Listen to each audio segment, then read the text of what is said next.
प्रिय विद्यार्थियों, शिक्षक साथियों, सादर नमस्कार। जाति, धर्म और लैंगिक मसले अध्याय के मॉड्यूल के प्रश्नों को आज के वीडियो में हम भरना देखेंगे।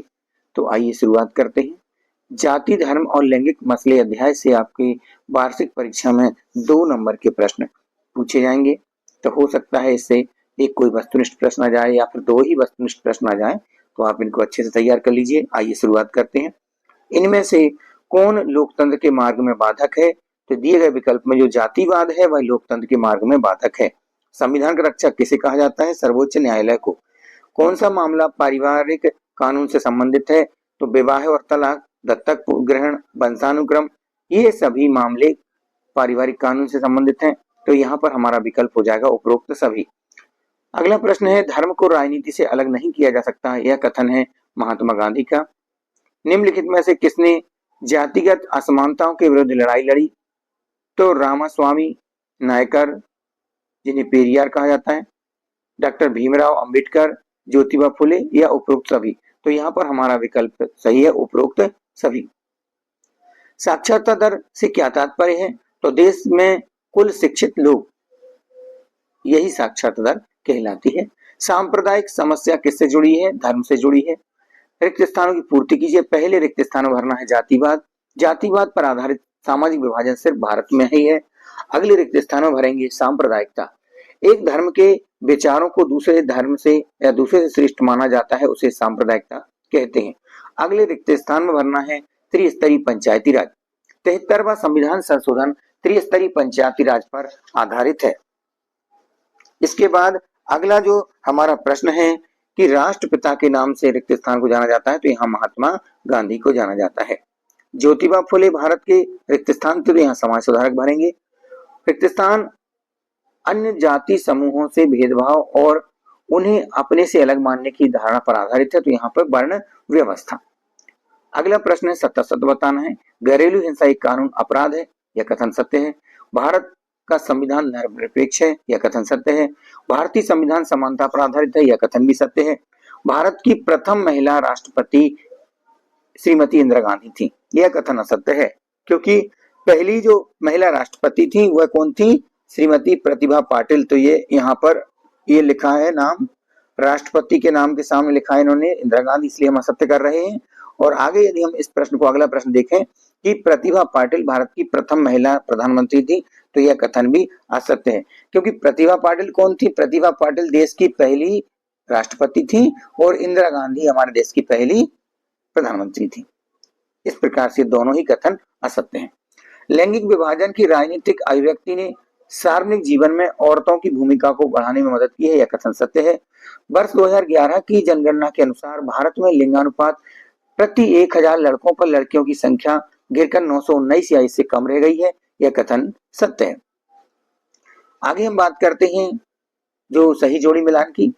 ओलंपिक गेम की जोड़ी मिलेगी मैक्सिको सिटी से। सिंगली समुदाय श्रीलंका में रहता है। जाति को समुदाय का मुख्य आधार मानने वाले व्यक्ति को जातिवादी कहते हैं।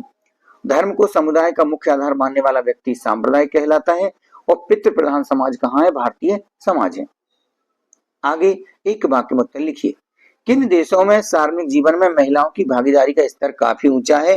तो यहाँ पे हमें उत्तर देना है स्कैंडिनेवियाई देशों में। स्कैंडिनेवियाई देशों में। आगे है, भारत में महिला आरक्षण अधिनियम 2023 को अन्य किस नाम से जाना जाता है?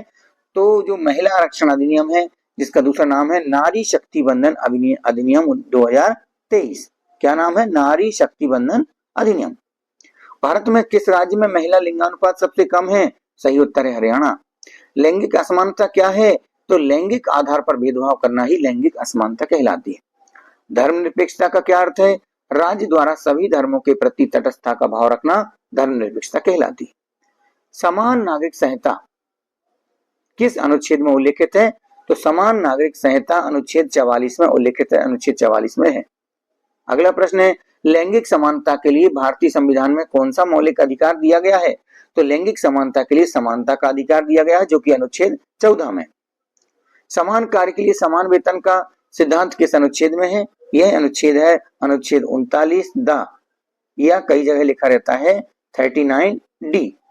तो ये दोनों ही सही है। आगे बात करेंगे महिलाओं के खिलाफ हिंसा के उन्मूलन के लिए कौन सा कानून बना गया, तो सही उत्तर है घरेलू हिंसा अधिनियम 2005। महिलाओं को पंचायती राज संस्थाओं में 33% आरक्षण किस वर्ष दिया गया, वर्ष 1993। धार्मिक धर्मनिरपेक्षता की अवधारणा का प्रमुख तत्व क्या है, तो धार्मिक स्वतंत्रता। संविधान में धर्म की स्वतंत्रता का अधिकार किस अनुच्छेद में है, तो इसका उत्तर है अनुच्छेद 25 में। अगला प्रश्न है भारतीय संविधान निर्माताओं ने सांप्रदायिकता से निपटने के लिए राज्य का कौन सा मॉडल अपनाया, धर्मनिरपेक्ष शासन का मॉडल। ग्रामीण इलाकों से निकलकर लोगों का शहरों में बसना क्या कहलाता है, तो यह कहलाता है शहरीकरण। आगे हम बात करते हैं अति लघु उत्तरीय प्रश्नों की। तो यहाँ पर मैं आपको इन प्रश्नों के उत्तर केवल डिस्प्ले में दिखा रहा हूँ, आप देख सकते हैं, नोट कर सकते हैं। यदि आपको लिखना है तो वीडियो को रोक करके लिख सकते हैं, अन्यथा यदि आपको कहीं और से उत्तर मालूम है तो आप उनको तैयार कर सकते हैं। तो आप चाहें तो वीडियो को रोक लीजिए और स्क्रीनशॉट ले लीजिए, इसका उत्तर लिख लीजिए यदि आपको उत्तर मालूम नहीं है तो। ये प्रश्न आप जैसे भी चाहें आप नोट कर सकते हैं, इन वीडियो को रोक करके स्क्रीनशॉट ले सकते हैं या आप प्रश्न को आराम से लिख सकते हैं।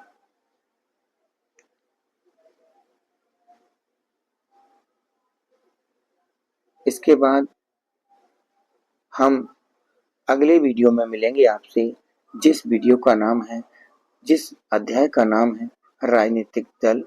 तब तक के लिए नमस्कार।